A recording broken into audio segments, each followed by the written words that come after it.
Welcome back to 4K Tech. Have you ever wondered where your emergency brake was in your Tesla? Well, this video is for you.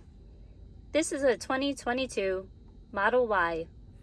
So when you're in park, all you have to do is press and hold the button for emergency brakes to appear.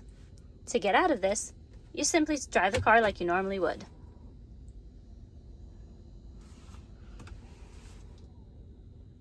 Well, I hope this tip has been helpful. Thanks for watching. Please like, subscribe, and turn on the notifications.